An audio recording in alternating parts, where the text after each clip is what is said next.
with our hands, with our life, with our love, we ask justice, we ask freedom, and we take justice, because the justice is not like a gift which they gave. No, liberty, freedom, they don't give that. We have to take that. And in fact, we go through the streets and we took our liberty, we took our freedom, asking for justice.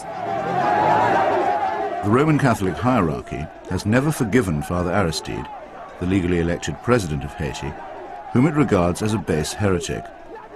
For his efforts to chase the moneylenders from the temple, he was banished from his order and forbidden to serve Mass. To the very last, the Vatican was the only foreign power to recognize the military junta that misruled Haiti. And the ground for this, too, was prepared by Mother Teresa. In 1980, she visited the island and accepted the Haitian Legion of Honor Award from Baby Doc Duvalier.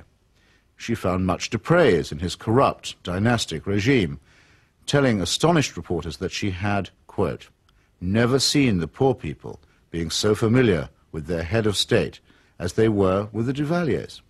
It was a beautiful lesson for me, she simpered. I've learned something from it. The Haitian people, indeed, could not wait to get close to the Duvaliers, who in their turn moved forever to the French Riviera.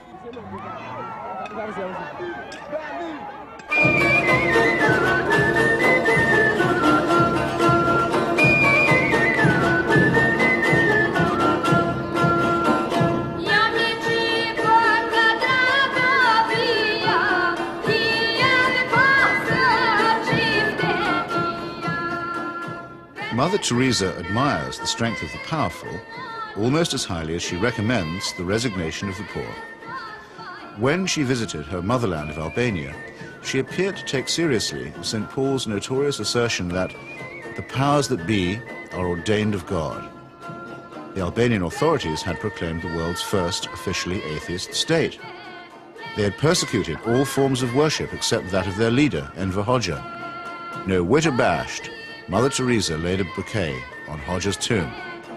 Not content with honoring a Stalinist murderer and despot, she also bestowed a wreath on the monument of Greater Albania, a cause that was once smiled upon by Pope Pius IX and his friend, Benito Mussolini.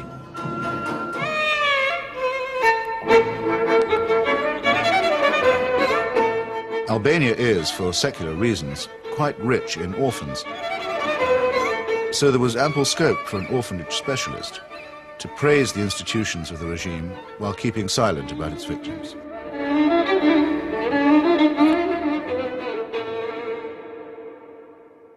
If it sometimes seems that the Saint of Calcutta is never actually in Calcutta at all, this may be because she operates more as the roving ambassador of a highly politicized papacy.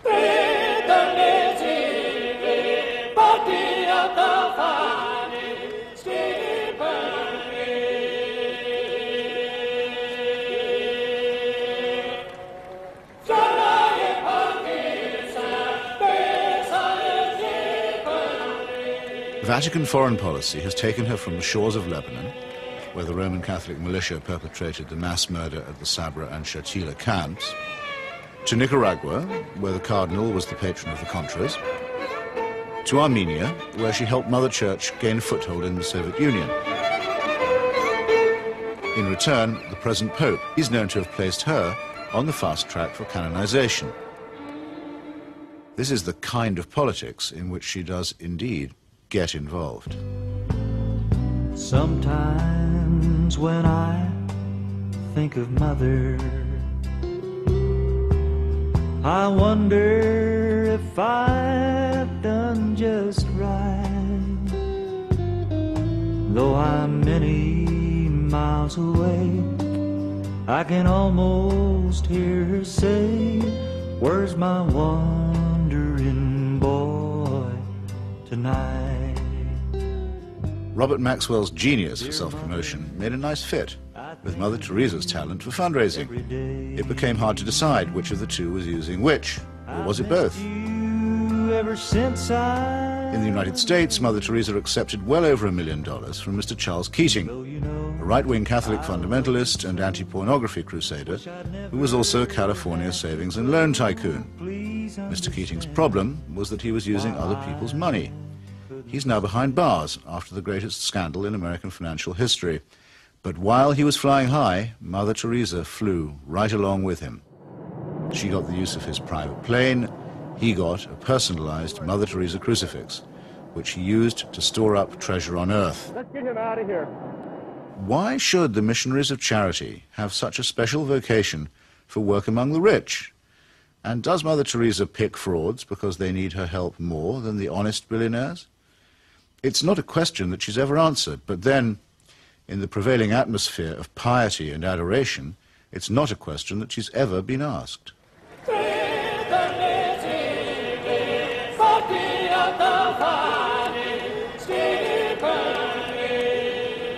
The Teresa cult is now a missionary multinational, with annual turnover in the tens of millions. If concentrated in Calcutta, that could certainly support a large hospital, and perhaps even make a noticeable difference. But Mother Teresa has chosen instead to spread her franchise very thinly. To her, the convent and the catechism matter more than the clinic. Now we are in 105 countries, and we have 500 convents all around the world, without counting India. Beautiful.